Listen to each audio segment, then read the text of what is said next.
तृणमूल कांग्रेस ने चुनाव आयोग को पत्र लिखकर पश्चिम बंगाल विधानसभा चुनावों के तहत मतदान संपन्न होने के बाद स्ट्रांग रूम की 24 घंटे सीसीटीवी निगरानी की शुक्रवार को मांग की। स्ट्रांग रूम में सीलबंद ईवीएम रखी गई हैं। टीएमसी नेता शशि पांजा ने राज्य चुनाव आयुक्त को पत्र लिख करके स्ट्रांग रूम में सीसीटीवी कैमरों की बार बार होने वाली गड़बड़ी पर चिंता जताई और निगरानी के सभी रिकॉर्ड तुरंत उपलब्ध कराने की मांग की। इस पूरे मामले पर सवाल उठाते हुए टीएमसी नेता शशि पांजा ने और क्या कुछ कहा है, आप खुद सुनिए उन्हीं की जुबानी। आज इलेक्शन कमीशन से हम लोग ने ये कहा कि सीसीटीवी जो फुटेज या सीसीटीवी के जो विजुअल्स दिख रहे हैं ये आ रहे स्ट्रांग रूम से, लेकिन बहुत सारे केंद्र में जो जहां जिसके बक्से या स्ट्रांग रूम में रखे हुए हैं वहां पे कैमरा नहीं चल रही है, अस्पष्ट है, दिख नहीं रही है, बंद हो रही है, फ्लक्चुएशन हो रहा है। तो हम लोग ने कहा कि इससे तो हम लोग देख नहीं पा रहे हैं, तो अगर देख नहीं पाएंगे तो कुछ अनहोनी हो जाए तो हम लोग कैसे समझेंगे। जैसे हम लोग कल रात शाम को ही देखे थे कलकत्ता के खुदीराम मनुष्यलिनी में, वो तो कैमरा में ही दिखा कि कुछ लोग अंदर हैं। ये लोग अंदर क्यों हैं, उसके बाद ही तो इतने सवाल खड़े हो गए कि ये लोग अंदर हैं क्यों हैं, क्या बैलेट पेपर है, क्यों काम करे, क्यों राजनीतिक दलों को नहीं मालूम। तो अगर आप मान लीजिए अब सीसीटीवी जो कैमरा है वही सही तरीके से नहीं चलेंगे तो आप जो है वो सिस्टम पे ही से विश्वास आपका उठ जाएगा। और इतने सारे केंद्र, हम लोग पूरे केंद्र के नाम लिखे, करीब 20-25 तो केंद्र के नाम लिखे ही है हम लोग, आपको रिपोर्ट भी मिल जाएगा पार्टी की तरफ से प्रेस तक। तो इन जगहों में आपका सीसीटीवी नहीं फंक्शन कर रहा है, बीच बीच में नहीं दिखा।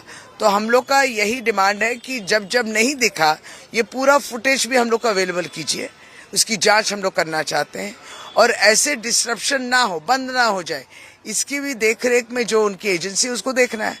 यहाँ पे वेबकास्टिंग आपने किया, हर बूथ में वेबकास्टिंग में वहाँ टीवी लगी, आपका सीसीटीवी लगा हुआ है, ऑडियो वीडियो आप कैप्चर कर रहे हैं, और स्ट्रांग रूम वाला सीसीटीवी क्यों नहीं काम करेगा ठीक तरीके से।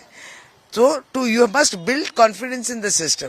रीपोल होगा, जो भी वजह से हुआ है तृणमूल कांग्रेस के पक्ष में ही फिर बैलेट होंगी, फिर आप रीपोल करवाइए, फिर भी तृणमूल कांग्रेस के पक्ष में ही वोट होगा।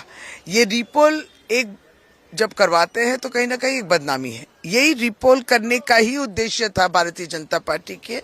बहुत सारे जगहों में हम लोग इस तरीके का लॉ एंड ऑर्डर सिचुएशन खड़ा करेंगे, उस लोगों को उस्काना, भड़काना, पार्टी वर्कर्स को अगर आप भड़काएंगे तो हम लोग के पार्टी वर्कर्स भी तो रिएक्ट कर सकते हैं, होगा मारपीट होगा तो फिर आप यहाँ रिपोल बोलेंगे।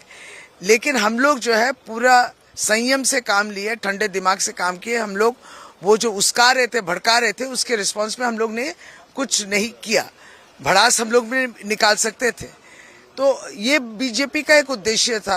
तो बस अब ये 2 जगह में जो रिपोल होगा, बाकी सभी तो वोट डल चुके हैं। वहीं तृणमूल कांग्रेस के एक प्रतिनिधि मंडल ने मुख्य निर्वाचन अधिकारी मनोज कुमार अग्रवाल के कार्यालय का दौरा किया और उन्हें पत्र सौंपा।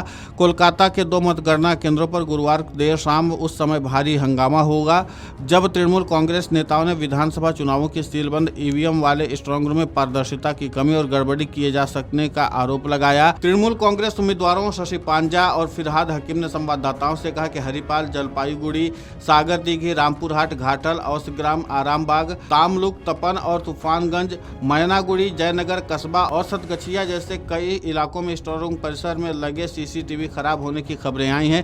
इसी पूरे मामले को ध्यान में रखते हुए टीएमसी ने पूरा बवाल काट रखा है और लगातार चुनाव आयोग और भाजपा पर निशाना साध रही है। देखना महत्वपूर्ण होगा कि इस पूरे मामले पर चुनाव आयोग की तरफ से क्या प्रतिक्रिया दी जाती है। Video desk amarujala.com।